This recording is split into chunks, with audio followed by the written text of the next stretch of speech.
أعوذ بالله من الشيطان الرجيم بسم الله الرحمن الرحيم الحمد لله نحمده ونستعينه ونستغفره ونعوذ بالله من شرور أنفسنا ومن سيئات أعمالنا من يهده الله فلا مضل له ومن يضلله فلا هادي له أشهد أن لا إله إلا الله وأشهد أن محمدا عبده ورسوله اللهم صل على محمد وعلى آل محمد كما صليت على إبراهيم وعلى آل إبراهيم وبارك على محمد وعلى آل محمد كما باركت على إبراهيم وعلى آل إبراهيم في العالمين إنك حميد مجيد رب اشرح لي صدري ويسر لي أمري واحلل عقدة من لساني يفقهوا قولي أما بعد.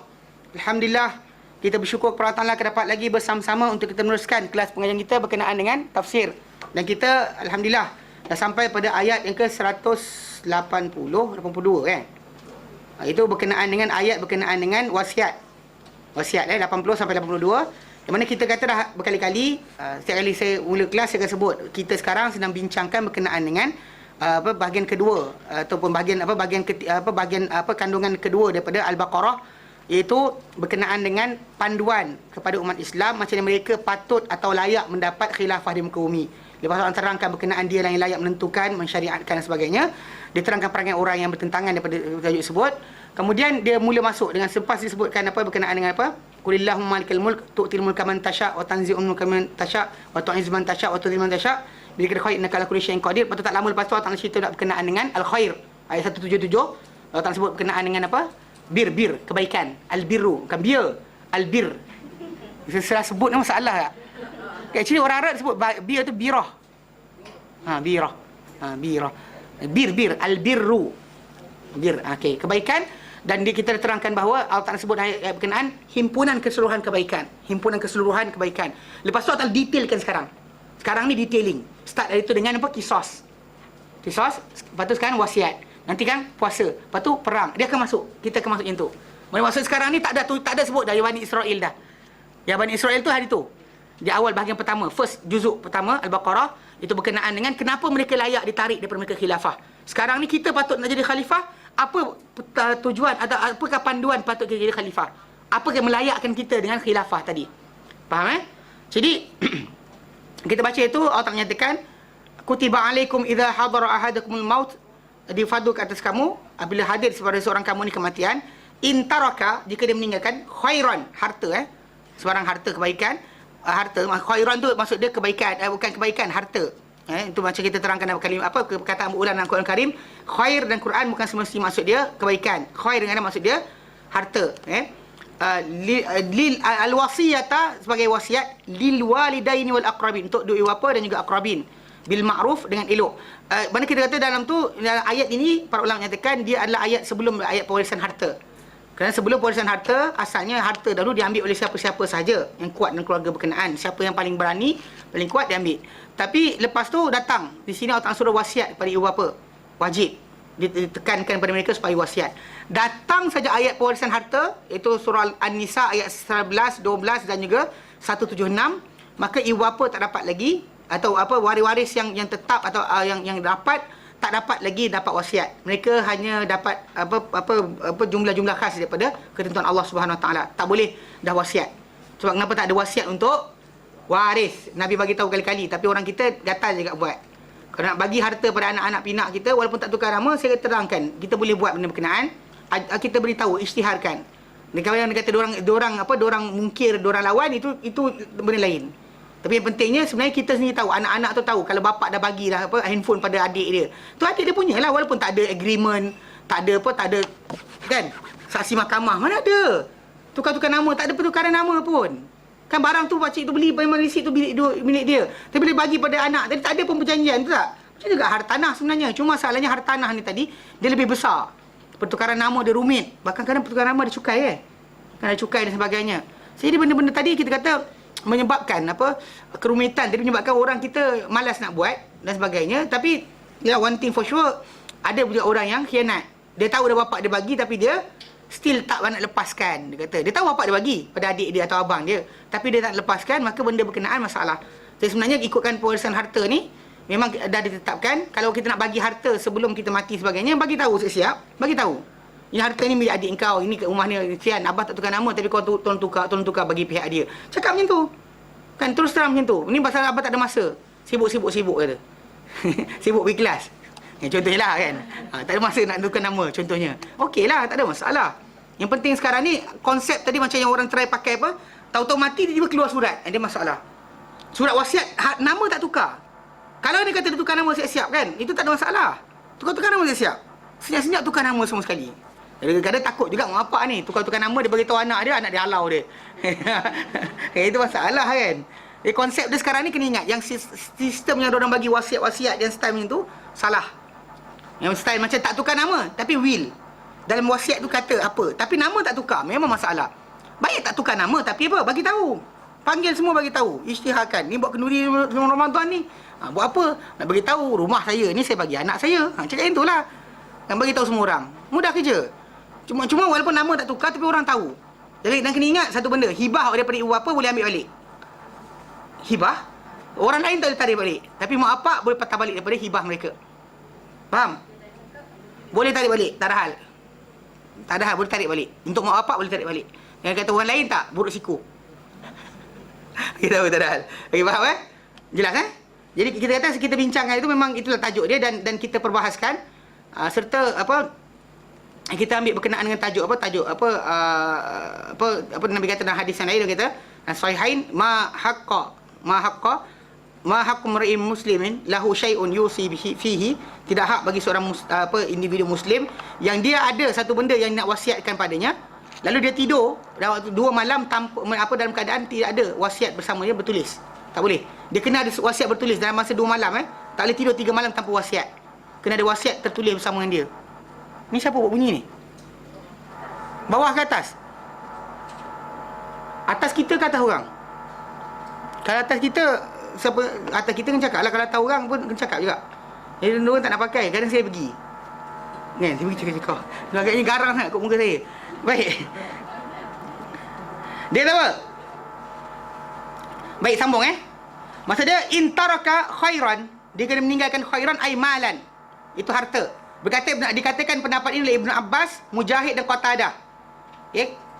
Dan kemudian di kalangan mereka ni ada kata wasiah ni disyariatkan. Tak kira sikit harta atau banyak. Seperti apa tak kira banyak atau sikit harta berkenaan, ramai ke tidak dia punya waris. Okey. Dia sama aja, tak kira. Boleh dikatakan buat benda tu. Tak kira pen sebatang pun kita nak bagi pun wasiatkan, tak ada masalah. Wasiat dia tak kira benda tu mesti banyak Hanya diwasiatkan bila tinggalkan harta yang banyak. Tapi ada yang mereka ni kata tinggalkan wasiat ni bila harta banyak. Kemudian mereka berpercanggahan berkenaan kadar dia banyak. Ada kata mungkin lebih daripada nisab zakat, ada kata sekian, ada tidak. Yang penting sekali mereka ada yang kata wasiat ini berlaku pada harta yang banyak, ada pada harta sikit. Sikit punya harta boleh kena juga. Harta banyak confirm kenalah. Harta sikit tadi ada orang bercanggahan pendapat bahawa dia punya harta yang sikit tadi ada yang kata tak payah. Jadi kebanyakan sebenarnya kita kata sebenarnya boleh apa yang nak wasiatkan. Dan wasiat ni tak semestinya harta sebenarnya. Wasiatkan supaya buat baik, wasiat supaya menziarahi keluarga ke kawan kita ke, wasiat supaya ini wasiat. Ini wasiat wasiat bukan bagi harta, tarik harta pun ada. Wasiat supaya bayarkan hutang pun ada juga. Abah wasiatkan kalau ada kawan siapa ni bayarkan hutang abah, contohnya kan. Boleh juga, itu wasiat bukan bagi harta, tarik harta. So, jadi wasiat ini sebenarnya ia tak semestinya harta, tapi dalam ayat ini macam dibincang oleh para ulama, ini ayat berkenaan dengan harta. Sebab apa? Sebab pertama khairan itu adalah balik kepada tajuk harta yang ditinggalkan sebagai wasiat.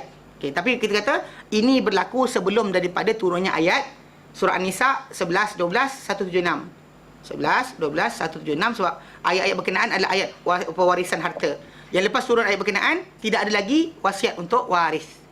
Waris tak dapat wasiat lagi. Faham Dan Allah Ta'ala firman lepas tu bil ma'ruf, dengan baik. Itu dengan apa? Dengan lembut dan juga belas. Sebagaimana diriwayatkan oleh Ibn Abi Hatim daripada Hasan Al-Basri, kata-kata dia, difardu ke atas kamu apabila hadir kepada kamu ni kematian. Berkata Hasan Al-Basri, ya. Wasiat itu adalah hak ke atas muslim bahawa dia nak wasiatkan dia mewasiatkan apabila hadir kepada dia kematian. Dia nak mati, dia rasa nak mati, maka dia buat wasiat dengan elok dan bukan dengan mungkar. Yang maksud dengan elok tadi adalah dia mewasiatkan kepada kaum kerabatnya satu wasiat yang tidak akan terpinggir dengannya waris-waris dia tadi. Okey, tanpa melampau, tanpa juga kedekut. Taklah terlampau buka sangat sampai tak ada siapa waris dapat. Tak boleh kedekut. Okey, macam mana dikatakan dalam sabit dalam hadis sahihain daripada Sa'ad bin Waqqas, Sa'ad bin Waqqas. Dia actually dalam kisah ni dia sakit. Ketika sakit, dia sakit macam nak mati, tapi tak mati. Rasulullah wafat dulu. Dia mati kemudian. Kan, siap lama lagi dia zaman para sahabat tu lama lagi dia hidup. Cuma cerita dia ketika dia sakit tu dia ingatkan nak mati dan dia panggil Rasulullah jumpa dia nak buat wasiat. Dia kata apa? Dia kata ya Rasulullah, innali malan. Sebenarnya aku ada harta, dia kata Rasulullah. Wala yarithuni illa ibnatun li. Dan tidak mewarisi hartaku kecuali seorang anak perempuan bagiku. Mana ada aku anak perempuan seorang yang akan mewarisi hartaku. Fa'awasi bi thulutsai mali. Boleh tak aku wasiatkan dengan 2/3 hartaku? Mana wasiatkan semua sekali 2/3 hartaku? Mana wasiatkan kepada tempat lain lah maksud dia? Nabi kata qala la. Tidak. Qala. Dia kata lagi, fa bisyatri. Boleh tak dengan separuh? Qala la. Nabi kata, jangan, tidak. Qala fa bithuluth, fa thuluth, 1/3. Kan 2/3 tak boleh. 2/3 is actually the largest lah, portion terbesar. So, dia mungkin dia kata nak bagi anak dia 1/3. 2/3 lagi dia nak hadiahkan, sedekahkan. Lepas tu maksud dia tak ada waris dia lagi. Maksud dia tak tahu orang lain tak ada dah waris harta dia kecuali anak perempuan dia seorang je. Okey. Jadi dia nak wasiatkan semua harta 2/3 harta dia nak bagi fisabilillah, tinggal 1/3. Nabi kata tidak. Kemudian dia kata nak tinggalkan separuh. Separuh je, separuh dia infakkan. Nabi kata tidak.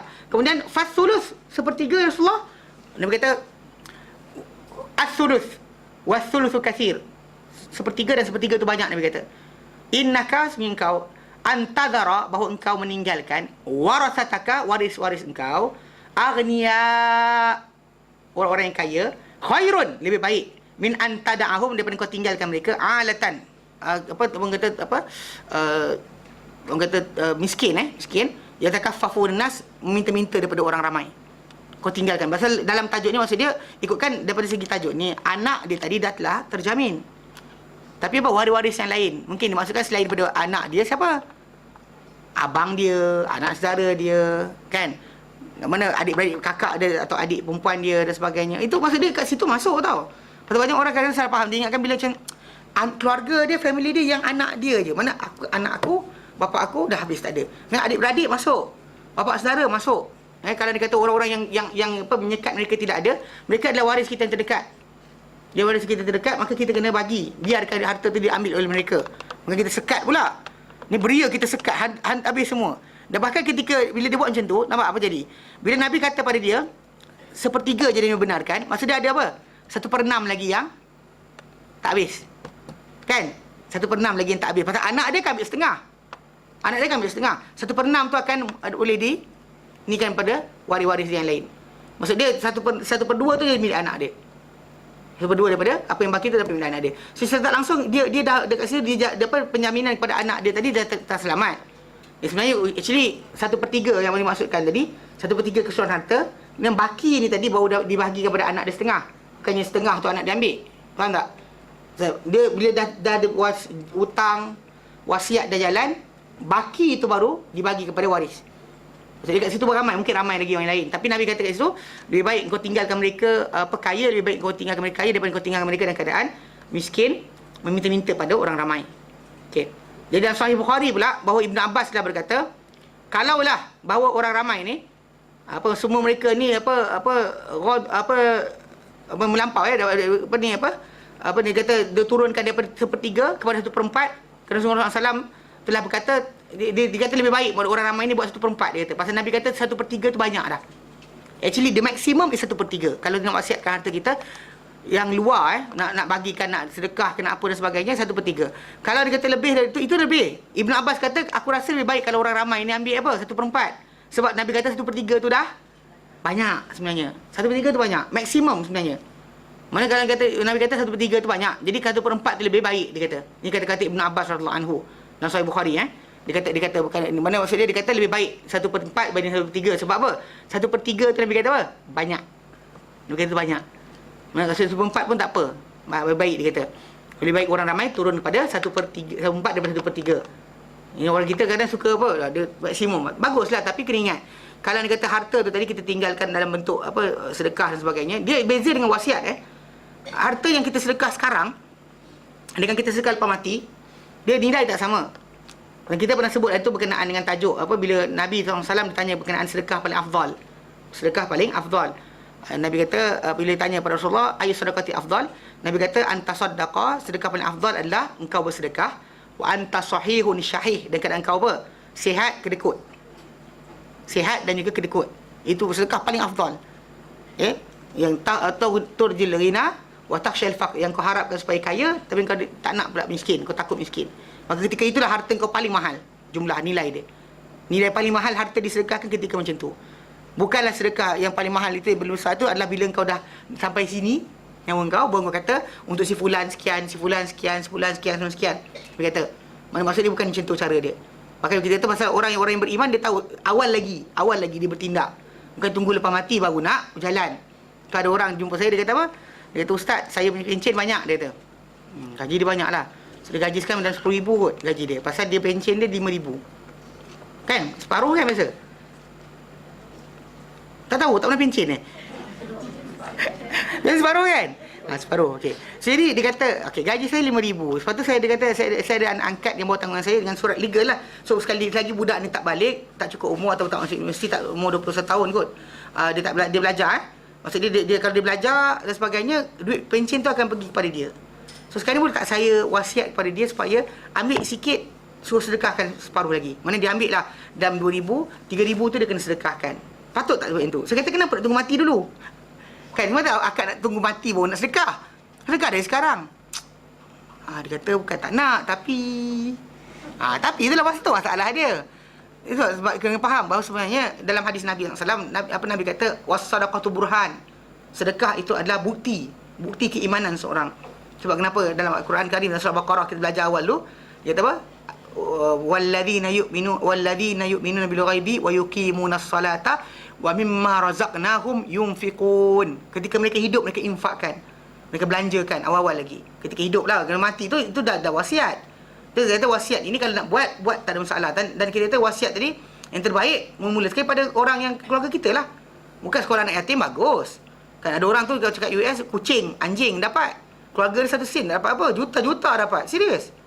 Kan donation dan pelik dia kata. Mana dia tak nampak. Pasal dalam Islam ni kebaikan. Jadi lebih patut diterima awal oleh waris kita. Kan pasal diorang lebih belas kasihan pada kita banding orang lain. Diorang lebih kuat sayang kita banding orang lain. Orang sentimen dia lebih kuat pada keluarga. So dalam berdoa dan sebagainya, minta ampun untuk kita pun lebih belas kasihan siapa? Keluarga kita. Kawan luar. Tu tajuk ni banyak perbahasan berkenaan masalah doa ni. Lebih baik daripada orang tu, orang keluarga dia sendiri. Macam ada beliau orang kata berkenaan jampi air dan sebagainya kan. Paling baik menjampi air adalah ibu atau bapa bagi budak yang sakit tu sendiri. Atau mak apa anak pada orang yang sakit tu. So apa? Sebab dia lebih belas kasihan banding orang lain. Kalau orang lain tu dia mungkin buat kerana bayar, mungkin buat kerana kan jadi bukan macam tu. Bukan macam dia lebih pada bentuk macam apa kita kata belas kasihan tu kurang sikit. Tapi kalau dia kata daripada keluarga lebih kuat. So dalam tajuk ni bila kata kekuatan hubungan keluargaan tu dibina dengan cara macam ni. Maksudnya bila harta orang tu mati, harta dia Allah Taala aturkan supaya disampaikan kepada waris-waris dia yang terdekat. Bukan anak dia saja, bahkan termasuk mungkin adik-beradik dia sendiri, anak saudara dia, sepupu dia, bapa saudara dia, adik-beradik bapa dia sebagainya, kan. Jadi orang-orang berkenaan adalah orang yang akan sentiasa mengingatkan dia, memberikan kita bagi doa untuk dia, lebih baik daripada orang lain sebenarnya. Jadi kita kata dalam wasiat ni, kalau orang tu buat dan sebagainya, memang kita kata bentuk yang terbaik, first thing first yang itu. Tapi orang kita banyak wasiat tadi dekat dibagi pada charity yalah baguslah juga, tapi still kalau dia kata yang nak terbaik pada keluarga terdekat, better. Wasiat pada orang yang bukan waris. Kalau dia tak miskin, tak ada masalah. Pasal benda tu kita bagi. Contoh macam orang yang kita bagi tadi, dalam wasiat kita adalah apa? Adik-beradik mak kita. Bapa saya bila mak. Kan? Dia bukan waris. Maka dia boleh dapat. Bagi pada mak saudara kan. Kadang-kadang yang bela kita mak saudara, yang paling baik dengan kita, mak saudara atau pak saudara belah mak. Pak saudara belah bapak tak jumpa langsung. Tapi dia waris. Faham tak? Dia kan kata kita nak ni, boleh bagilah, masalah dia. Supaya apa benda tadi menjadi apa hubungan yang berterusan antara kita dengan dia. Lepas mati pun masih lagi teringat kita. Naklah dia doa kita. Ni kata doa langsung, siapa nak doakan? Nak tunggu orang buat tunggu Ramadan. Bila ada tahlil baru buat. Setahun sekali ni. Setahun nanti akan datang baru tahlil pula sekali lagi. Tak bagi duit kat masjid, nama tak masuk. Tu masalah kat tu. Kan? Jadi tak boleh sebenarnya macam tu cara dia. Baik. Daripada Hanzalah bin Huzaim Ibnu Hanafiyah, dia kata bahawa datuk dia Hanafiyah ini salah seorang daripada anak cucu pada Ali bin Abi Talib. Okey. Dia kata dia telah mewasiatkan untuk anak yatim pada jagaan dia dengan 100 ekor unta. 100 ekor unta. Lalu anak-anak dia, Ibnu Hanafiyah ni anak-anak dia Muhammad Hanafiyah Husain bin Ali bin Abi Talib, Muhammad. Ada salah seorang anak-anak Husain tu, ada seorang Muhammad Hanafiyah. Salah seorang. Ini anak Ali. Dia punya keturunan Ali ni. Ada anak seorang dia ada Hanafiyah, digelaran dengan Hanafiyah. Bukan Imam Abu Hanifah tu. Jadi datuk dia kata salah seorang daripada datuk ni dia letakkan untuk anak yatim dalam jagaan dia tadi, dia bagi apa? 100 ekor unta. Maka perkara berkenaan telah menjadi berat ke atas anak-anak dia untuk tunaikan. Lalu mereka semua angkat hukuman ni kepada Rasulullah SAW. Hanafiyah ni bukan. Bani Hanafiyah. Ni Bani Hanafiyah, ni satu kabilah Arab, bukannya Ali. Okey, lalu berkata Hanafiyah, dia kata apa? Aku wasiatkan untuk anak yatim daripada hartaku dengan 100 daripada 1 ekor unta, dia kata. Dan kami dahulu menamakan dia dengan mutayyabah, mana unta-unta tu elok-elok dan sebagainya dibagi pada anak angkat dia atau anak yatim yang dia bela. Nabi kata jangan dia kata. Nabi kata sedekah, Nabi kata bersedekahlah 1/5, kemudian 1/10, kalau tidak pun 15 mana 1/15 15/10. Jika tidak maka 20, jika tidak maka 25, jika tidak 30, jika tidak 35, mana jadi kalau kau banyak sangat pun nak bagi maka 40. Mana daripada 100 ekor unta tadi 40 paling banyak Nabi benarkan pada dia. Mana hadis ni panjang, tapi cerita dia maksud dia ketika tu bila anak-anak tersebut macam tu, dia nak wasiatkan, maka anak tu pergi tanya Rasulullah SAW dan dia pula jumpa Rasulullah dan sebut benda tersebut. Baginda katakan dia jangan buat macam tu. Kalau kau nak bagi pada dia, bagilah 5, kalau tidak 10, kalau tidak 15, kalau tidak 20, kalau tidak 25, kalau tidak 30, kalau tidak 35, kalau tidak, kalau lebih banyak pun 40. Mungkin ketika kata dalam tajuk ni memang kadang-kadang mungkin anak yatim tadi dia lebih sayang berbanding anak dia sendiri. Mungkin anak dia tinggalkan dia dan sebagainya, macam kita kat Malaysia sekarang lah, kan? Kadang kita di Malaysia sekarang ni kadang anak angkat lagi rapat daripada anak betul. Anak betul hilang dah duduk KL, tak balik kampung dah. Kan? Betul, anak angkat tu yang beria. Jadi dia nak bagi semua sekali, Nabi tak benarkan. Tak benarkan kerana benda tersebut kalau dikata orang tersebut dia bagi semua sekali, di situ ada masalah akan timbul nanti. Masalah tadi lah permusuhan, pertelagahan, kan? Maksudnya dia adalah orang yang tuan punya harta, betul, tapi masalahnya elakkan pertelagahan di antara waris ni nanti. So kenapa wasiat yang dia buat jangan sampai menimbulkan pertelagahan. Tu je. Pandai-pandai, bijak sikit. Jangan silap buat benda perhitungan. Kau ingatkan benda tu bagus tapi benda tu adalah benda yang tak elok. Okey? Baik. Jadi dalam Al-Quran Allah Taala sambung lagi, faman baddalahu ba'dama sami'ahu, maka siapa yang menukarkannya, menukar ganti apa wasiat yang didengarkan setelah dia dengar, fa innama ithmuhu 'alal ladzina yubaddiluna, maka sungguhnya dosa hanyalah ke atas orang yang menukar ganti wasiat berkenaan. Bersama Allah Taala firman ayat ni, sesiapa yang menukar ganti wasiat atau menyelewengkannya, maka penguruhan hukuman tadi atau dalam segi penambahan atau pengurangan dan sebagainya, itu termasuk dalam dalam perkara berkenaan secara tersembunyi dengan cara pertama sorok. Maka benda berkenaan biasanya wasiat ni sorok kan. Okay, maka benda berkenaan dia kata dosa ke atas mereka ni ada atas dosa perbuatan memberi wasiat tak betul tadi ke atas orang yang menukar ganti benda berkenaan. Kalau kita orang tinggalkan amanah, kita ganti habis. Sikit atau banyak. Dan biasanya maksud dia Ibnu Katsir kata normally benda ni akan berlaku dengan senyap-senyap. Bukan secara terang-terangan. Okay, terang-terangan. Okey. Kalau terang-terangan pun lawan juga tu pelik lah, kerana wasiat secara terang-terangan dilanggar juga. Lagi masalah. Okey, berkata Ibn Abbas dan lain-lain. Okey, maksud dia telah lah orang kata apa? Berlaku pahala untuk si mati tadi jalan dah. Mana orang yang mati dia kata ya Allah, dia tulis wasiat 1/3 harta dia nak sedekah kepada anak yatim, atau 1/3 harta dia untuk pengajian agama, atau 1/3 harta dia untuk waris-waris dia yang lain lah. yang dia nak bagi contohnya, maka dalam tajuk ni tadi, pahala dah dapat, dia dapat confirm dapat pahala. Pahala dia berjalan. Walaupun harta tak sampai pada orang yang dia nak bagi, pahala telah berjalan. Tapi apa? Dosa bergantung pada orang yang menukar ganti. Pahala tetap berjalan. Tak ada pula macam habislah, rugilah, kesian orang tu mati, anak-anak dia tak jalankan wasiat dia. Tak. Dosa saja melekat pada orang. Pahala tetap berjalan pada dia. Walaupun jumlah tu tadi kita tak sampai, tapi Allah Ta'ala tahu berapa yang patut diberikan. Kerana dia telah berniat dengan niat yang baik. Macam kita tadi, dah contoh yang kita baca awal tadi, Sa'ad bin Waqqas, dia nak sedekah harta dia pada, inilah, infak pada fisabilillah. Tapi kalau yang lelaki yang Hanafiah tadi, dalam hadis Ahmad tadi, dia nak bagi pada anak angkat, anak yatim bawah jagaan dia. Maksud dia wasiat tadi boleh berjalan kepada dua-dua aspek lah. Pada orang yang memerlukan. Macam cakap tadi, nak bagi pada orang kaya boleh, tapi masalahnya tak memerlukan, rugilah kita. Bagi pada orang yang memerlukan lebih baik kita dapat daripada orang yang bagi pada orang yang tak memerlukan. Jadi bila orang tu tukar, normally kita dalam akal kita akan kata apa? Kesianlah orang tu, wasiat tak sampai, kalau tidak banyak pahala dia. Itu ayat salah. Sebab apa? Sebab walaupun kita kata benda tak sampai, tapi bila bila dalam ayat berkenaan, ithmuhu 'alal ladzina yubadduna, dosa dia ke atas orang yang menukar ganti dia, maksudnya pahala tetap berjalan, dosa je sangkut kat orang berkenaan. Pahala tetap berjalan, maksud dia. Ibn Abbas katakan, Innallaha SWT sami'un alim, maha mendengar lagi maha mengetahui. Maksud dia telah apa?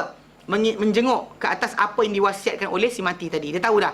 Dan dia mengetahui tentang tersebut dengan apa yang ditukarkan oleh orang yang diwasiatkan untuk kepada mereka. Siapa tukar ganti pun Allah Ta'ala tahu. Allah Ta'ala mendengar, Allah Ta'ala tahu. Allah Ta'ala dengar apa kata-kata hati orang mati tadi. Allah tahu siapa yang tukar berganti benda berkenaan. Tapi kena ingat bahawa orang tersebut, sebab kita buat kebaikan tadi, tak perlu fikirkan berkenaan konsekuensi selepas tu. Kalau kita buat baik tadi, sampai ke tidak bukan kerja kita.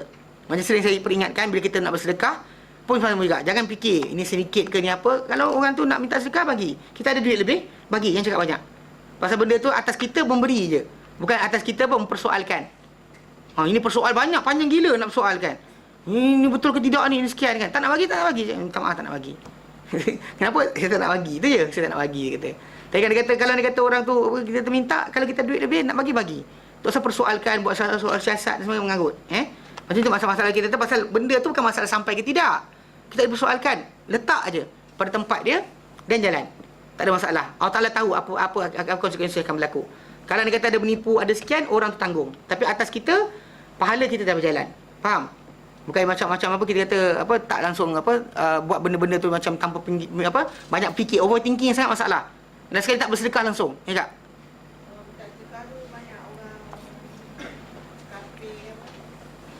Walau kafir sekalipun. Kalau dia kafir sekalipun, tidak dipersoalkan, Muslim saja. Orang kata Muslim lebih baik, tapi kafir pun kalau dia minta sedekah dan sebagainya, bagi, tak ada masalah. Dan Islam kita kata perjalanan, kalau anjing bagi makan pun boleh masuk syurga, pahala pula orang kafir tak boleh. Kan? Tu orang kata angkat, ustaz, tapi orang kafir, anjing tak kafir. Iyalah, tapi maksud dia persoalan dia bukan masalah tu. Persoalan dia Allah tanya kita punya diri, bukan masalah benda tu orang tu tipu ke tidak. Dia tu tipu lain cerita. Kita ni menyampaikan benda tadi, sampaikan. Wa atal mala ala hubbihi, ingat kan ayat surah 7. Dan diberikan harta dalam keadaan dia sayang harta tadi. Dawil kurba wal yatama wal masakin wa ibnis sabil wa fi wa ibnis sabil wa fi sabilillah wa fi riqab. Dan wa fi riqab last sekali, mana orang dalam tawanan. Mana maksud dia, erti kata lain, sampaikan saja. Benda tu bukan masalah sampai ke tidak kepada orang tu, manfaat ke tidak, itu kerja kita. Berikan dahulu. Tajuk benda tu, ujung tu jangan persoalkan. Jadi masalah ni wasiat ni. Wasiat je, wasiatlah benda baik. Tapi nak sampai ke tidak, kalau waris kita culas ke, bohong ke, bakar wasiat kita ke, itu kita ada masalah. Pasal apa? Dosa je kita sangkut kat orang. Pahala kita dapat. Pahala tetap berjalan. Fa innama ithmuhu 'alal ladzina yubaddiluna. Itu yang maksud yang Allah Ta'ala nyatakan dalam ayat berkenaan. Benar tak? Ya. Macam pahala berjalan kan, macam kita nak sedekah pada macam buat masjid. Dia kata masjid tu selagi orang pakai, mana pahala berjalan.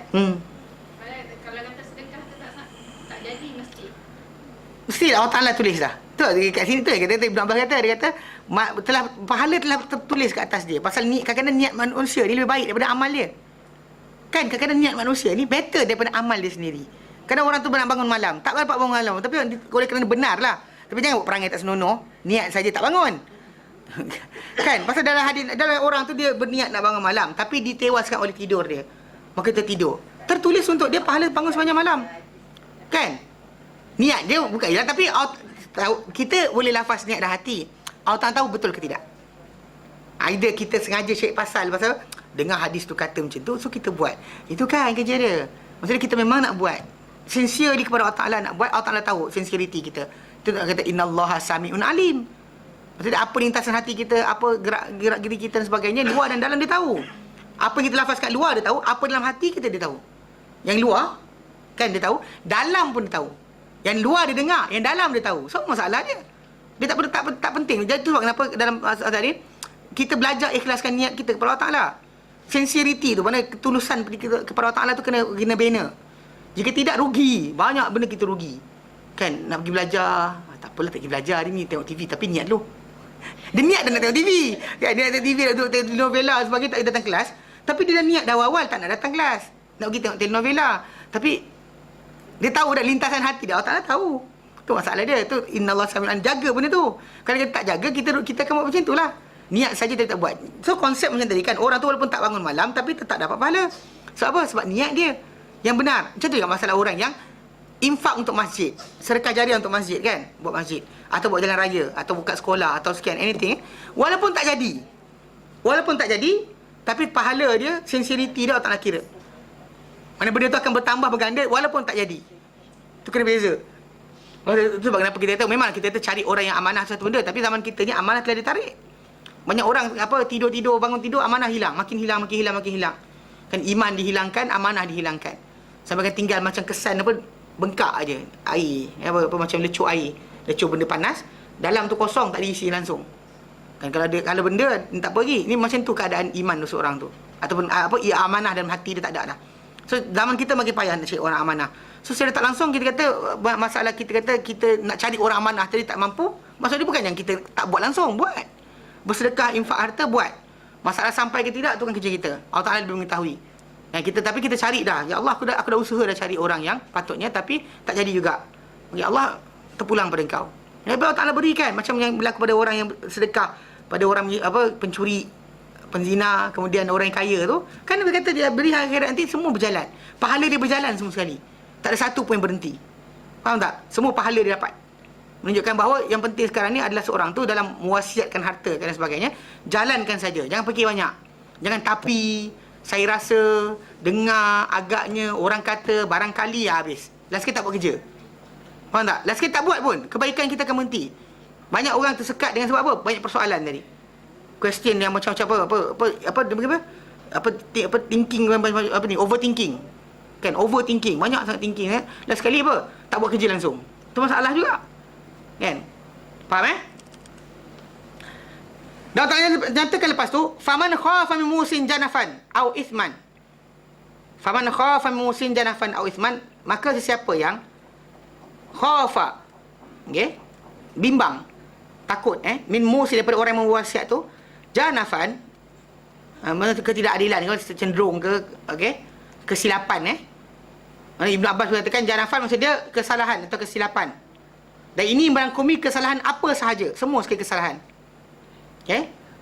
Seperti contoh macam dia menambah pada waris dia melalui wasilah ke, kan dia silap, cara dia bagi tu dengan cara yang trik. Macam tadi lah yang kita kata, dia mati dia tambah untuk waris dia, wasiat dia dan sebagainya. Contoh macam apa, dia kata contoh macam dia suruh bendi, dia di sini dia suruh suruh dia diwasiatkan supaya dia jualkan sesuatu kepada sesuatu yang tertentu secara hibah, mahabatan kan dan sebagainya. Contoh macam nak bagi, tapi dia guna suruh wasiat dia, suruh jual benda ni pada orang sekian, bagi pada bentuk ni macam. Contoh macam dia wasiat pada orang tu, suruh ambil harta dia, hadiah pada waris dia. Contoh macam tu. Mana silap lah dia cara kan macam ni.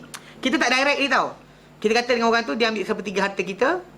Ini sepertiga, tapi sebahagian harta tadi kena bagi balik pada waris dia. Itu cara terbalik. Dia tricky je lah. Mana dia dapat waris, dapat wasiat, tapi dengan syarat wasiat ini berjalan dengan orang tu ambil, dan satu per berapa lagi dia bagi balik, pulang balik pada waris dia, pada anak sulung dia ke, anak bongsu dia ke. Cara terbalik lah. Dia tak bagi direct pada anak dia bagi pada wasiat dia boleh berjalan wasiat, tapi dia serah balik pada diri dia sendiri. Mana pulang balik pada waris dia dengan cara apa? Pusingan. Itu trik. Mana siapa yang dia maksud dia tambah dengan cara macam tu, okey. Maksud dia kata apa, ataupun diwasiat untuk anak untuk cucu anak perempuan dia. Diwasiatkan untuk cucu anak perempuan dia untuk tambah pada habuan dia, apa tahu? Anak perempuan dia sendiri. Dia nak bagi anak perempuan dia lebih, tapi tak boleh bagi direct. Pasal anak perempuan dah ada habuan dia setengah kan. Lepas tu anak perempuan dia katakanlah ada cucu, ada anak. Cucu daripada anak perempuan bukan waris semua dia macam alamak. So cucu daripada anak lelaki. Cucu lelaki anak perempuan tak waris. Bukan waris. Kat depan. Bila nak bagi tu? Besok kot bagi. Tak depan ni. Sini tengok.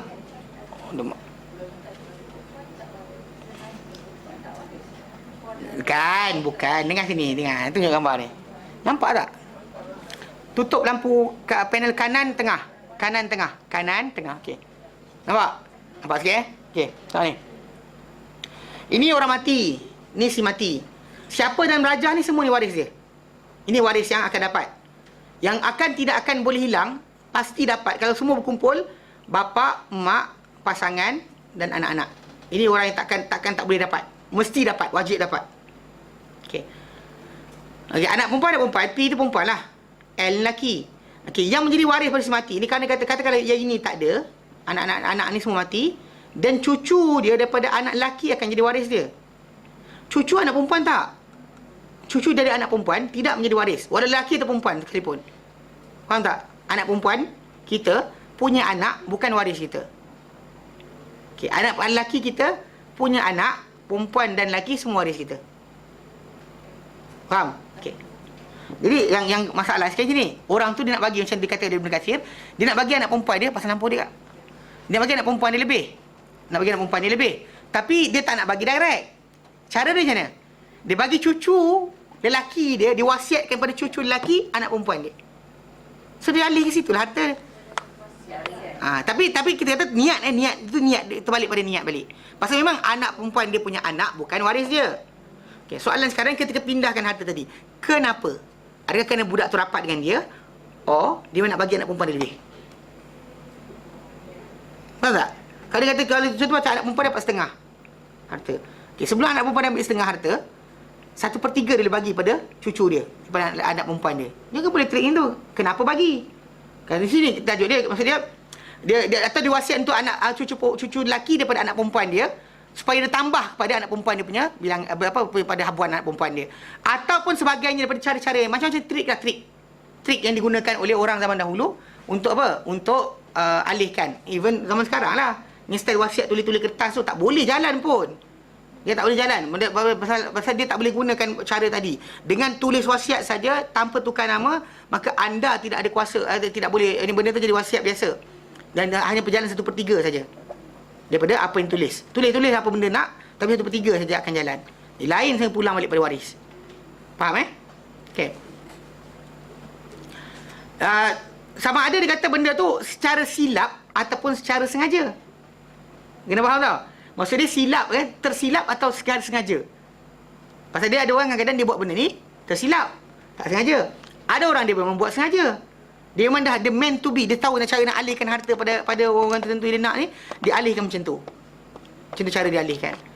Jadi secara tak langsung ke situ ruang sebenar. Okay? Mana dia kata faman khafa, mana sesiapa yang dia bimbang daripada orang buat wasiat tadi, janafan, kesilapan, kesalahan, sengaja atau tidak, menambahkan ke mengurangkan ke jumlah dan sebagainya untuk supaya orang tertentu dapat lebih, orang tertentu dapat kurang. Okey. Bahkan dia kata apa? Dengan tabiatnya ataupun kerana tabiat orang tu, ataupun kerana apa? Kerana kuatnya belas kasihan dia. Okey, dengan tanpa sedar, tanpa penelitian semula, dia lebih berat cenderung pada cucu dia, berat cenderung pada anak perempuan dia, berat cenderung pada anak tertentu dia nak bagi lebih. So benda-benda macam tu kan. Dia anak lelaki tak boleh kan? Anak lelaki ada, cucu tak dapat kan? Lepas tu dia bagi pada orang lain. Mana anak lelaki punya isteri lah, yang dia bagi wasiatkan. Pasal apa? Pasal nak bagi supaya dapat pada anak lelaki tu banyak. So anything concerning macam ni dikata sebagai mungkin berat sebelah ke kerana lebih kuat sayang dan sebagainya. Okey. Ataupun sengaja. Kerana benda tu actually benda tu ada separuh tu orang tu buat tanpa sedar. Tapi separuh tu memang sedar, dia sengaja buat. Okey, maka dia ni adalah berdosa dalam perkara tersebut. Dia adalah orang yang berdosa dalam perkara berkenaan. Okey, maka untuk orang yang wasiat kadang-kadang ini, orang yang diberikan wasiat padanya, hendaklah dia memperbetulkan urusan tadi. Jangan dia biarkan benda macam tu. Dan juga apa, dia memperbetulkan pada wasiat di atas bentuk yang syar'i. Dan dia dia berlaku adil. Dan dia cenderung daripada wasiat kepada apa yang lebih hampir. Maksudnya dia lari daripada apa wasiat si mati tadi, pergi kepada apa yang lebih better.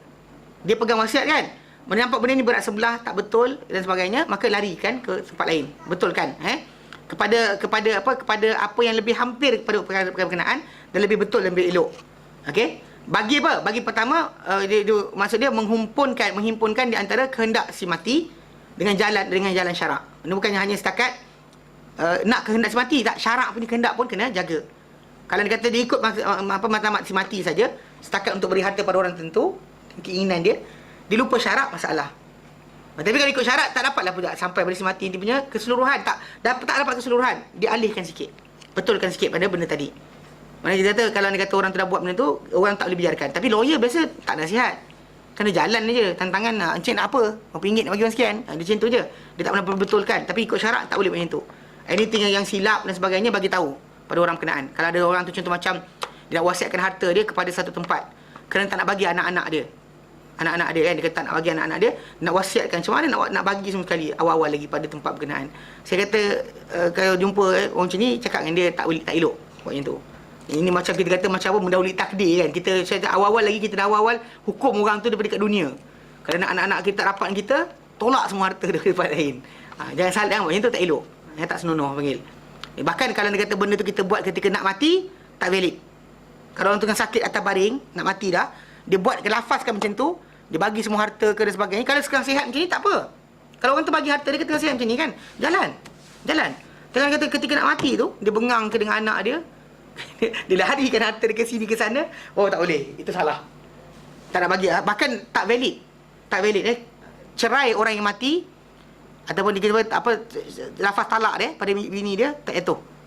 Orang yang sakit nak mati, tak jatuh. Pasal apa? Pasal ada kebarangkalian kat situ, dia nak haramkan bini dia dapat harta dia. Dia geram, menyampah aku tengok kau dan sebagainya, dia ceraikan. Jadi dengan matlamat supaya tak dapat apa, warisan harta. Pasal isteri, ya. Ya. Wasiat ni actually macam kita kata, asalnya wajib, kemudian jadi optional. Optional sekarang ni kepada bukan waris saja. Jangan waris. Kalau waris tak boleh, tak jalan. Itu soalan tadi. Kenapa? Kenapa? Kalau dia kata memang dia kata pasal budak ni, kalau dia kata budak tu dah besar, budak perempuan tu, anak perempuan dia punya anak dah besar. Lelaki dia besar. Memang boleh bagi dapat pada anak tu, dapat pada anak tu. Memang betul anak tu yang dapat. Dan tak ada masalah. Tapi kan dia kata dia bagi ketika budak tu kecil. Baby lagi. Atuk bagi benda tu sekian pada sekian. Ketika pemberian tu dibuat, konten keinginan, dia punya keinginan dia sebab apa? Sebab nak bagi lebih pada anak perempuan dia. So dia ulurkan kat situ. Tu cerita dia. Maksud dia beza kalau sekiranya anak tu besar. Kalau anak tu dah besar, dia bagi. Dan anak tu kata dia saya. Kan? Mana ada orang dengan mak sendiri pun ada tolak. Kan? Sebab harta kan. So anyway, maksud dia dekat situ akan hilang ilat ataupun penyebab punca dia nak tambah harta pada anak perempuan dia. Sebab apa? Sebab kalau anak tu dah besar, cucu dah besar, dan tak ada ruang kat situ kita nak datangkan dengan curiga bahawa dia ni sebenarnya nak bagi pada anak perempuan dia. Tapi kan anak perempuan tu kecil lah, anak baby tu baru lahir. Maksud dia memang nampak sangatlah dia bagi tu untuk lebihkan habuan bagi anak perempuan dia. Kalau kata budak tu dah besar, dah pergi masuk universiti, dah belajar, dah kahwin dan sebagainya, dia bagi kat situ. Dan maksud dia itu adalah wasiat betul lah. Faham tak? Jangan kata benda tu kalau kita wasiat yang bentuk macam ni, ni nak bagi over lah, bagi over pada anak perempuan dia. Sebab dia letak anak lelaki, cucu lelaki kat situ. Mungkin kecil lagi lah, biasa jadi. Kalau dia kata dah besar tak? Dah besar biasa benda tu dia kira betul. Kalau dia kata dia tu kena fikirlah apa benda sebab dia bagi. Kita lebih bincang, kita tahu apa sebab dia bagi. Bukan setakat macam tu, dia cara trik dia bagi pun kita dah tahu sebenarnya. Okay, dan ini dikira sebagai benda yang tak betul. Dan bahkan seorang yang menerima wasiat tadi, kalau dia pemegang amanah, dia kena betulkan sampai benda tu jadi betul. Kalau dia tak buat macam tu, maka dia berdosa. Maksud dia pun tak boleh, dia tak boleh ubah apa dalam will tadi. Tapi kalau dia kata nampak benda ni menyebabkan kesalahan dan juga tak adil, adil dan dosa, maka untuk dia ni dalam keadaan ni boleh untuk dia membetulkan sampai benda tu jadi kedua-dua. dapat kepada keinginan si mati, dapat juga pada syarak. Okey. Dan ini adalah apa? Pembaikan dan juga penepatan dan bukannya penukaran. Dia apa? Pembaikan, elokkan balik will tadi, betulkan. Cari jalan macam mana dia tak jadi trik macam tu. Bukannya kita kata apa, jadikan. Mungkin kalau cara nak adil, bukan cucu tu dapat, cucu lain pun dapat juga. Cari cucu lain, cucu lain pun dapat juga. Bukan bagi seorang tu je. Anak perempuan dia, yang ni ada anak, yang ni tak ada anak. Yang ni dua-dua ada anak, dia bagi yang A, dia tak bagi yang B. Maksud dia kat situ, dia kata wasiat tadi. Kan will tadi tu hanya apa dia kata berjalan kat situ, nampak tengah dia nak bagi pada anak perempuan dia. Yang anak perempuan ini tak nak bagi. Ada masalah lah. Faham?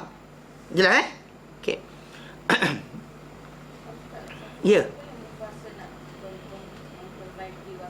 Orang yang ditinggal pada wasiat. Wasiat ni zaman dahulu tak semestinya orang-orang yang apa yang apa kita panggil apa mahkamah. Zaman sekarang mahkamah lah. Zaman dahulu bukan mahkamah. Kita kata kawan kita, adik-adik kita, jiran kita, Pak Imam Masjid, dengan syarat Pak Imam tak mati dululah. Kalau bagi-bagi wasiat Pak Imam mati dulu, masalah juga. Okey, Pak Imam Masjid ke, tak kira siapa lah. Orang dipercayai. Kalau kita macam sekarang kan, bukan bila anak-anak kita nak pergi pengesahan apa sertifikat fotokopi kan, apa pegawai grade A, cikgu-cikgu sekolah menengah, apa pegawai kan, pegawai grade A boleh buat. Orang macam tu boleh pegang, tak ada masalah. Pasal orang tu dia punya tu dia dikira sebagai bertanggungjawab di atas apa yang dia tengok. So jadi secara langsung boleh buat. Tak kira, tak semestinya dalam mahkamah. Tapi mahkamah lebih kuat lah. Bila benda tu dah di-stampkan, di-scan dan sebagainya, dengan peguam lebih kuat berbandingkan tak ada peguam. Tu je cerita dia. Dan sebenarnya segi asasnya, benda tu tak semestinya orang tu tadi dilantik khusus untuk tersebut. Tak. Boleh jadi orang tu adik-adik kita. Boleh jadi orang tu bapak kita sendiri. Kan? Jadi pemegang wasiat tadi, dia wajib berbetulkan kalau dia salah. Jangan pula dia makan lebih pula. Tu masalah juga tu. Kan? Okey, jadi dia kata apa dan bila dia buat pembentulan, pengelokan, penepatan bukannya dikira sebagai penukaran. Dan ini adalah ataf okey, dan diekorkan, mana tajuk ni? Faman khafa musin, dia turutkan dengan hujung sebelum dia apa? Faman baddalahu ba'dama sami'ahu. Maksud dia Allah Taala ekorkan tentang tajuk ini dosa, ini salah dan ini yang betul dia. Kan? Maksud dia Allah Ta'ala datangkan dengan ini, Allah Ta'ala jelaskan ataf ni, dia jelaskan yang larangan tadi dengan ini, dengan tajuk ni. Maksudnya dilarang. Tapi kalau sekiranya nampak dalam wasiat tadi ada penipuan, ada sekian dan pembetulan tadi tidak menjadi masalah. Tidak dikira sebagai penukaran tapi pembaikan, pengelokan. Okey. Supaya diketahui bahawa ini bukannya daripada jalan yang berkenaan. Bukan daripada tajuk yang awal tadi. Bukan tajuk yang menukar ganti wasiat, lebihkan ini, kurangkan ini kerana suka-suka hati, tapi kerana pembaikan dan juga pengelokan. Wallahu alam. Dikatakan oleh Ibnu Katsir. Dan riwayat daripada Abdul Razzaq. Daripada Abdul Razzaq As-Sanani, daripada Abu Hurairah radhiyallahu anhu, beliau berkata, telah bersabda Rasulullah SAW, innar rajula seseorang itu la ya'malu bi amali ahli al-khairi 70 sanah, akan beramal dengan amalan ahli kebaikan 70 tahun. Fa idza awsa hafin fi wasiyatihi fayakhtimu lahu bi syarri amalihi fayadkhulun nar. Maksudnya kalau dia beri wasiat, ya, dan dia zalim dalam wasiat dia, maka ditulis untuk dia kejahatan pada amalannya, maka dia masuk neraka. Wa innar rajula, dan sesungguhnya seorang lelaki itu la ya'malu bi amali ahli syarr 70 sanah, akan beramal dengan amalan ahli neraka, ahli kejahatan selama 70 tahun. Lalu dia memperbetulkan wasiat dia, betulkan wasiat dia sebagainya, maka ditulis untuk dia kebaikan pada amalannya, maka dia akan masuk syurga. Maksud dia memang kita kata penutup pada amal lah, apa yang lasting kita buat tu. Memang kita kata al-umur bi khawatimiha, penutupan pengakhiran bagi amal seorang itu adalah pengakhiran dia. Kalau pengakhiran dia perbaiki balik wasiat dia yang salah, dan actually dia akan dapat kebaikan. Kalau dia kata dia tinggalkan dunia dalam keadaan wasiat tu tadi, dia zalim dan ataupun dia cenderung kepada kedosa ataupun melanggar perintah Allah Ta'ala, dan dekat situ dia telah menutup amal dia terakhir dengan apa? Dengan kematian. Mana itu apa yang amal terakhir dia yang terlaksana lepas kematian dia. Faham tak? Faham kita mana bila dia mati je itu berjalan. Maksudnya kalau dia mati, benda tu dia wasiatkan, benda tu betul dan berjalanlah kebaikan. So dia mati dapat sama kebaikan. Tapi kalau dia kata dia berjalan benda tu dengan salah, so akan kedosa lah sampai pengakhiran dia. Itu bahaya, sebab jangan wasiat benda bukan. Jangan wasiat bukan pada waktu yang tak sepatutnya. Baik, jelas. Dan kemudian Abu Hurairah berkata, iqra'u in syi'tum. Okey? Bacalah kalau kamu nak, tilka hududullah fala ta'taduha. Kalau orang nak melawan, kata takkanlah wasiat sikit je tiba-tiba jadi masuk neraka. Kan orang kata macam tu. Takkanlah buat sikit amal dan masuk syurga terus. Tak, dalam kadar kebaikan ini bukan kita yang tentukan. Bahkan kadang ada orang tu kata macam peliknya, benda tu sikit jadi dosa besarnya. Ada tu dosa kecil, apa? Tapi jadi apa, kebaikan kecil tapi dapat kebaikan besar. Kalau kita perhatikan hadis Nabi kata dalam hadis yang lain, Nabi kata apa? Inna rajula, seorang orang lelaki tu akan berkata-kata, ya itu biqauli, dengan kata-kata min ridallah, daripada keridaan Allah Taala.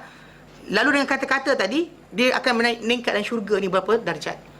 Terbalik juga macam tu juga kalau ada orang dengan lafaz dia daripada kemurkaan Allah Taala, lafaz murka Allah Taala tadi, dengan lafaz murka dia Allah Taala jadikan dia menjunam dalam neraka berapa? Menjunam dalam neraka sampai ke bawah dia. So, jadi kena jaga masalah lafaz mulut kita, tulisan tangan kita tu bukan mudah-mudah. Kita kan pandang benda tu macam pasal konsekuensi besar dia lepas tu. Kalau sekali kita buat, lepas tu kemudian orang rasa benda tu halal, kita tauladan yang baik atau tauladan yang buruk. Kalau benda baik kita tunjukkan, maka anak-anak kita ambil tauladan yang baik. Kalau benda buruk kita tunjukkan, maka dapat tauladan yang buruk. So benda tu secara tak langsung yang kesannya besar. Jadi bila Ibnu Abbas dia sebut benda ni, jadi ada orang mungkin agak ada persoalkan.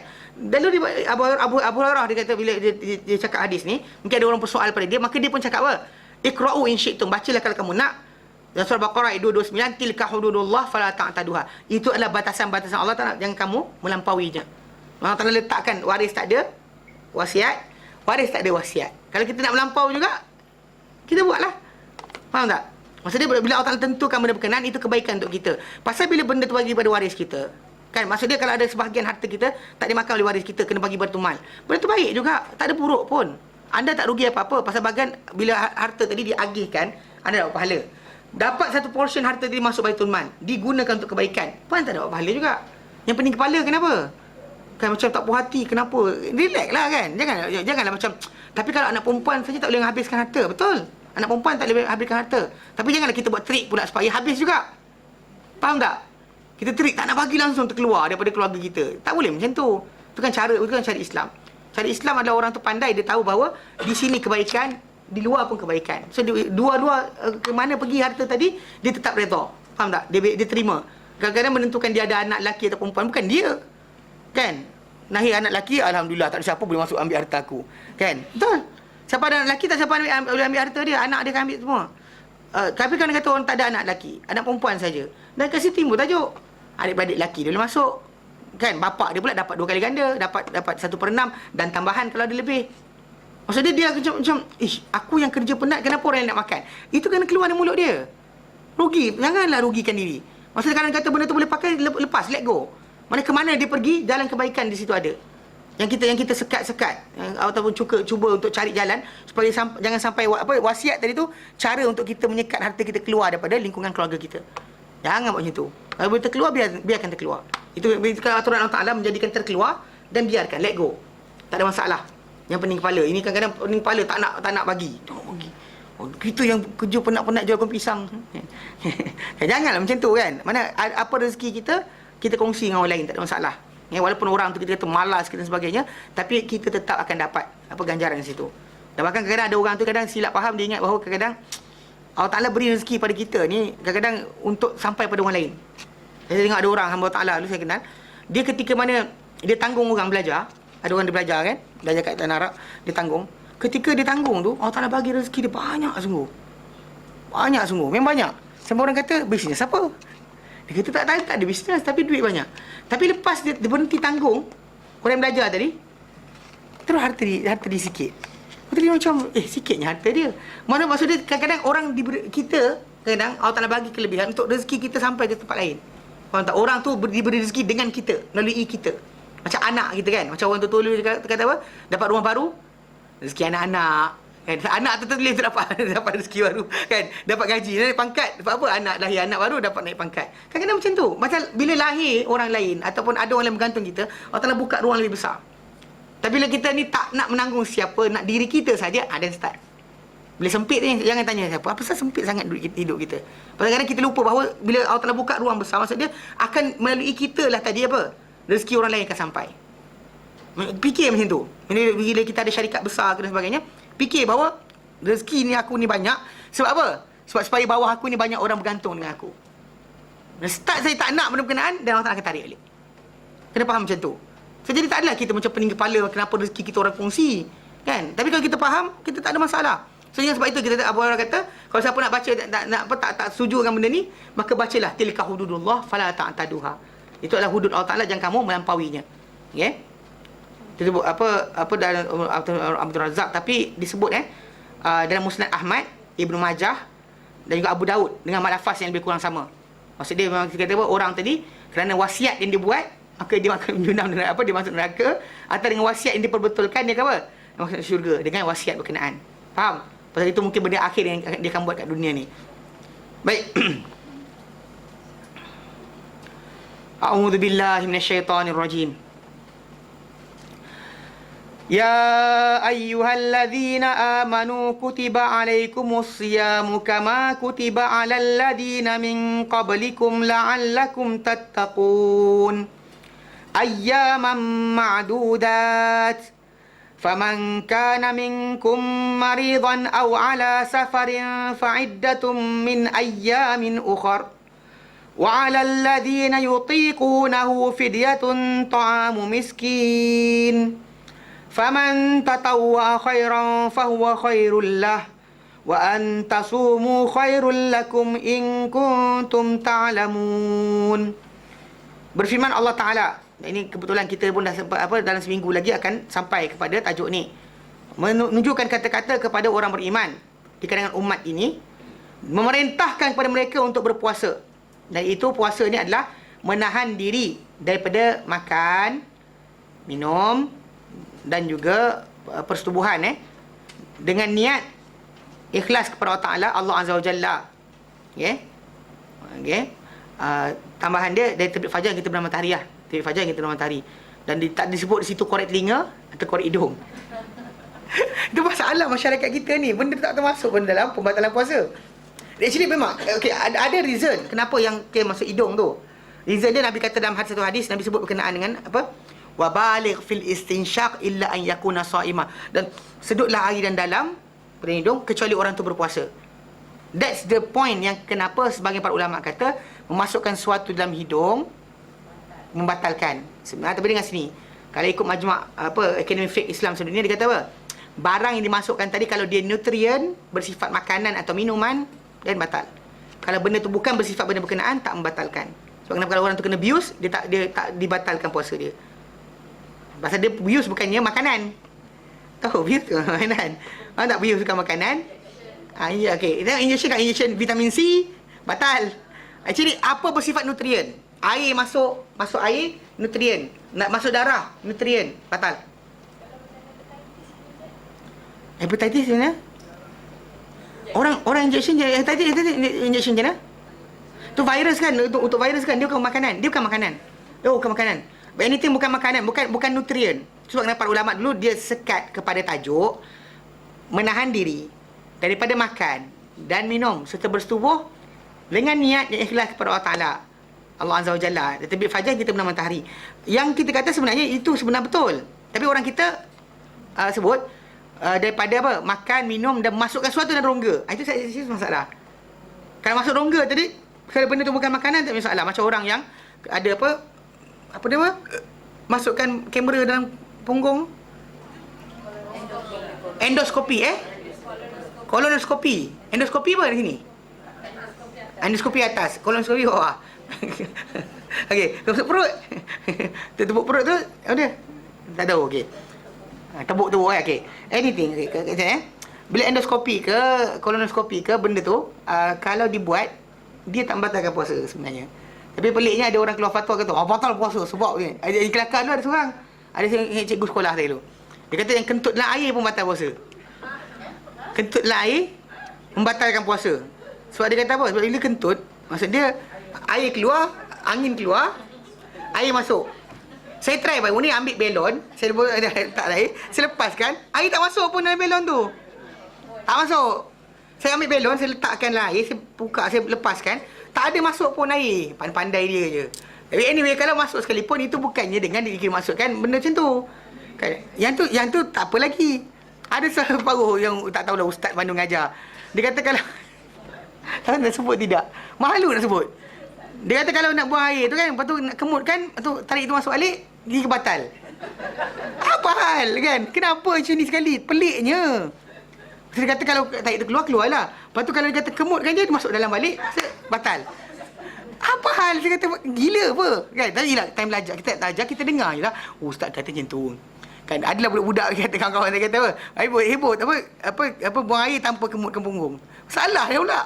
Kan? Dia pasal tak elakkan najis naik balik. Macam masuk naik balik dikira membatalkan puasa. Macam-macam. Fatwa pelik-pelik. Ya? Steam muka. Asal lagi rebus muka tu. ingat apa? Ingat ban apa ni? Apa kaya ke? Kan? Pau. Oh, facial. Tak ada benda. Tak ada masalah. Di luar je. Tapi pergi lawak juga. Yang pergi letak muka macam buat kuih pau apa. Kan? Pau saya tahu lah pergi steam kan. Yang kita pergi steam muka dia apa. Lagi masak. Ha? Ubat sembuh tu khilaf. Akademi Fiqh Islam sedunia dah keluarkan tak membatalkan. Walaupun dia kata dalam tu ada buat air dan sebagainya, dia bukan bersifat nutrien. Problem dia timbul, ada seorang ulama daripada Mesir, daripada Azhar, 2 tahun lepas duk lawan, kata batal, tak batal. Benda tu Majlis Fiqh Islam sedunia kata tak batal. Dia alasan bukan masalah air tu. Kita kan pasal dia bukan konten untuk air minum. Kalau kita juga orang yang bersugi, kan? Gosok gigi, masuk dan tekak dia, percaya tak kat saya? Actually dia bukan semua kita boleh ludah, kita masih lagi masuk. Percaya tak cakap saya? Jadi kalau bersugi boleh ketika Ramadan. Bahkan kumur-kumur air. Ingat bila kumur-kumur tak masuk air dalam ke? Ingat semua keluar. Ada lintas sikit dalam tu. So kalau kita berapa konten masuk. Gila kira macam tu, salah. Tapi lah, korang kita ni macam benda. Duk bincang berkenaan dengan tajuk apa? Tajuk bukan, dia actually macam tu lah. Tajuk dia tadi tu.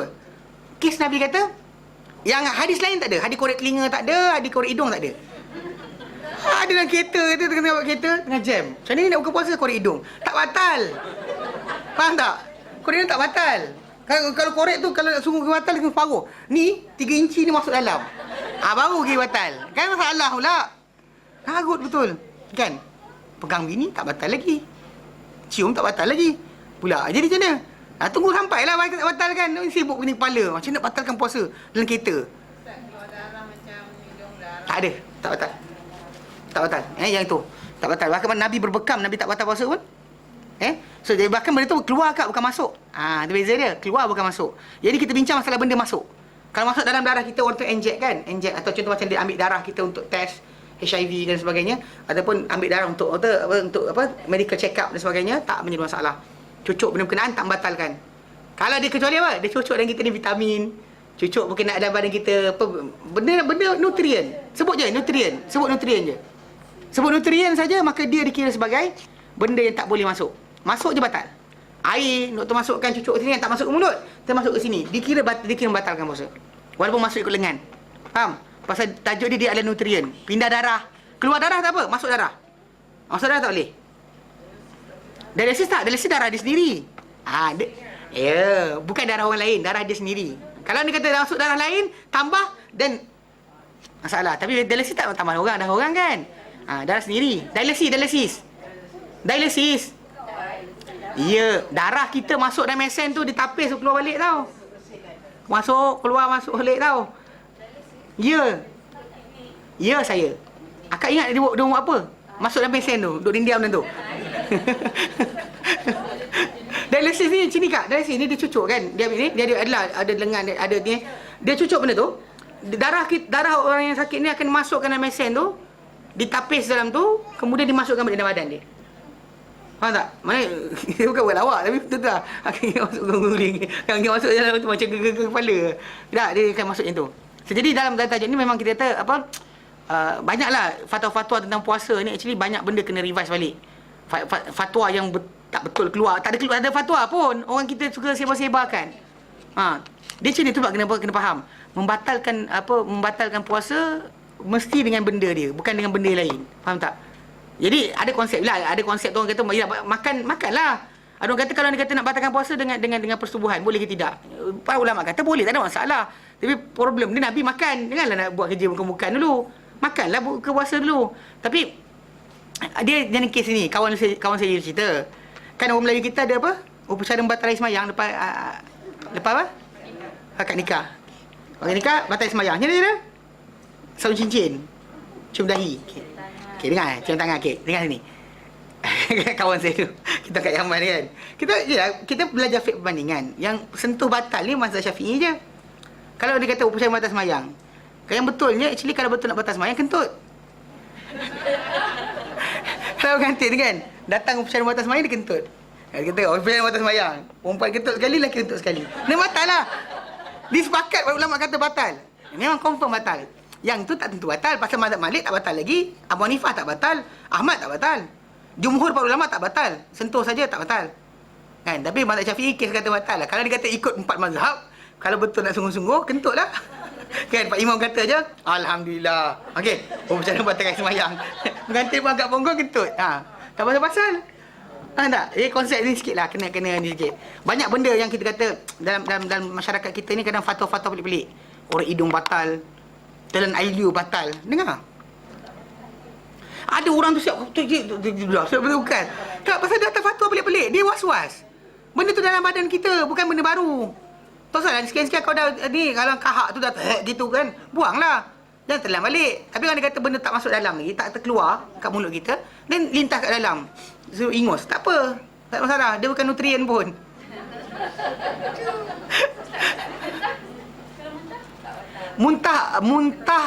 Muntah dengan sengaja muntahkan batal. Nabi kata dalam hadis Bukhari Muslim, dia kata man dara'ahul qai falyuwasil saumah. Barang siapa yang dijolok oleh muntah, mana muntah nak terkeluar juga, dia bukan dia sengaja, maka teruskanlah puasa dia. Wa man istaqa falyaftur. Mana barang siapa yang barang siapa yang sengaja muntahkan diri dia, maka hendaklah dia ulang balik puasa dia nanti. Mana ganti balik puasa dia. Tak ada masalah. Tu saya kata, dia abuse sekian. Dia bukan bagi kita minum. Kecuali dia kata, minum air ni untuk vitamin, batal. Atau dia cucuk dalam diri kita, nutrien, batal. Kalau dia kata benda tu abuse saja, tak ada masalah. Ya.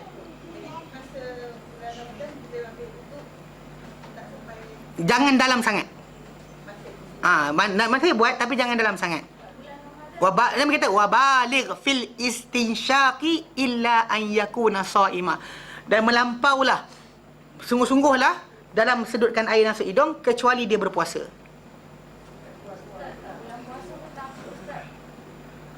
Sedutlah dalam, macam nak bersih. Akak tahu tak kat sini ada air pocket. Sini ada air pocket. Sini ada air pocket. Sini ada air pocket. Yang takkan bersih kalau akak tak istinsyak. Dengar sini. Kalau akak dengar kata orang kata ada ulat keluar dan sebagainya kan, sebab kawasan dalam tak bersih, tahu tak? Dan ni ada air pocket tau. Air pocket ni. Dia panggil sinus ni, ruang-ruang ni. Itu dan tu kena buat bersih kan. Tu orang kata sedut je, tak apa, sekali-sekala. Kalau mula-mula tu memang sakit. Actually kalau dia kata tak mampu buat sekali je, tak apalah. Tapi yang penting dengan sini, benda tu sebenarnya elok untuk bersihkan. Kan, nak rasa bersih kawasan ni, tak payah steam. Tak payah jadi pau, tak apa. Tak payah buka video kan, bagi pau. Lawak, akak tanya. Saya tahu sebenarnya, orang buat facial dia ada steam muka. Akak tanya betul, tapi kelakar agak. Bagi saya. Kan, masak muka tu. Jadi pau. Okey. Okey, jadi sedut dan dalam, kecuali puasa. Dalam puasa jangan buat. Jangan dalam sangat, luar je tak apa. Kerana kata ketika tak puasa, macam hari ni tak puasa kan, buat sedut dalam. That's the best thing, nak bersihkan dalam ni. Kena tahu dalam ni ada air pocket, ni air pocket. Kat dalam ni ada air pocket. Yang tu kita akan bersih. Kalau dia kata kita sedut setakat depan ni, mana nak tu naik ke atas tu. Memang sakit, saya tahu. Memang sakit. Ya, air tu akan masuk sampai sini kak. Pasal kita biasa buat sampai situ. Pasal kita sakit. Tapi sebenarnya tak akan mati. Dengar ni, tak akan mati. Tak ada orang mati lagi. Istinsyak. Tak ada orang mati istinsyak. Okay? Mana dia sedut macam tu, sampai sini, bersihkan. Boleh rasa. Yang ketika sakit tu, je sampai lah tu. Tapi sebenarnya kalau dia kata dah lama, kita buat, tak ada ni tu. Dia terbiasa, dia takkan sakit. Dia mula-mula tu sakit. Tapi dia terbiasa kita buat dia sikit-sikit tu, itu yang sedut. Ya, sikit je. Tu tak bersih dalam ni. Dalam ni ada air pocket tau. Ni, kena bersihkan. Sinus tu. Kalau tak bersihkan, bayangkanlah, ulat lah apa benda dalam tu ada. Mana kita tahu ada benda dalam tu? Tapi kalau dah steam, dia hilang mati. Okay, faham Jadi kita kata banyak benda-benda kan ni, insyaAllah kita akan bincang kemudian berkenaan dengan tajuk puasa ni, yang mana ia sebenarnya adalah di antara syariat. Tu sebab saya kata tu kan, start dengan kisos, kemudian wasiat, sekarang puasa, nanti jihad, dia akan turut. Mana start ni kita bincang straight. Berkenaan dengan tajuk ni, apa benda haram dan sebagainya, arak dan semua akan kita bincangkan. Jadi ini tunjukkan kita apa? Setakat ini kita bincangkan, inilah mulanya Allah Ta'ala nak suruh kita, kamu nak jadi khalifah, pengganti Adam AS, maka ini tanggungjawab kamu. Kalau kamu tak boleh laksanakan benda ni, maka kamu tak layak untuk menjadi khalifah. Kalau wasiat lagi tu ada dalih. Kalau masalah apa? Kisah masih lagi tidak, tidak. Dan masalah puasa pun masih lagi culas. Ucapan puasa orang kita, alhamdulillah kan, pasal ada pesta makanan. Okey, jadi kalau ini pun tak boleh buat dan tak layak kita jadi apa? Jawatan khilafah tadi tak layak untuk kita. Masih mempersoalkan hukum Allah Ta'ala dan tak layak. Itu Allah Ta'ala letakkan kutiba alaikum, kutiba alaikum, kutiba alaikum. Faham? Ya. Ya, boleh, tak ada masalah. Tak rasa pun tak apa. Agak-agak je. Boleh jadi terror kan, macam orang buta. Hei kak?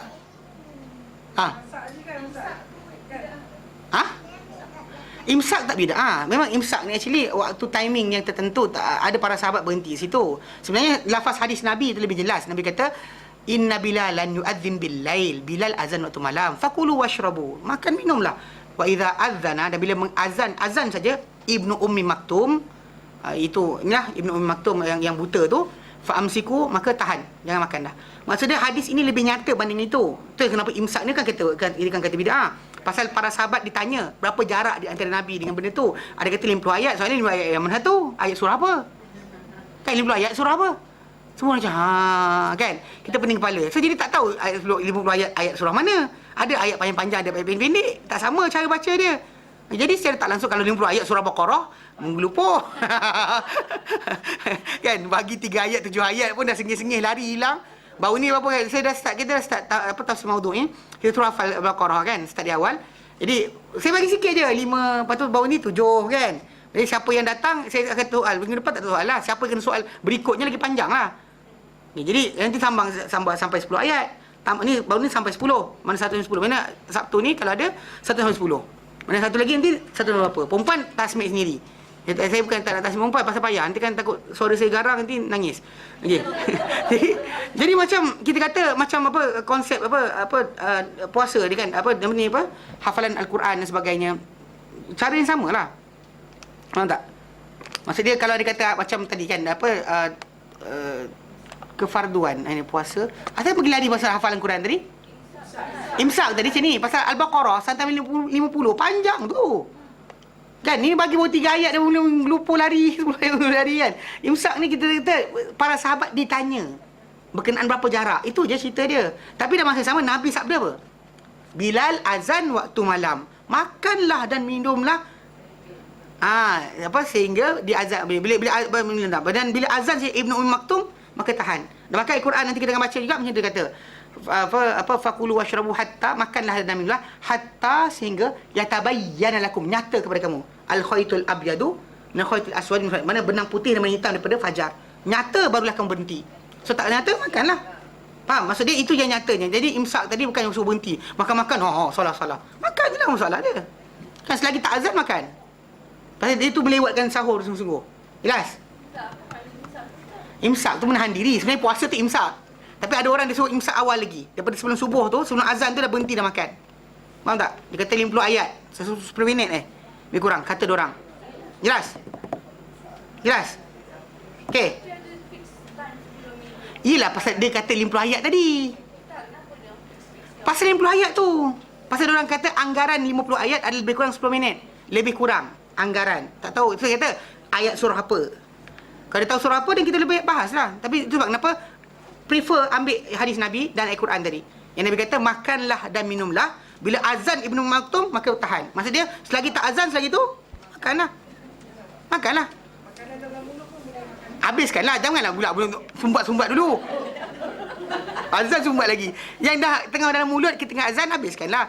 Tapi kalau dia kata, andai kata, tak sampai lagi kat mulut, kan? Janganlah pergi sumbat juga.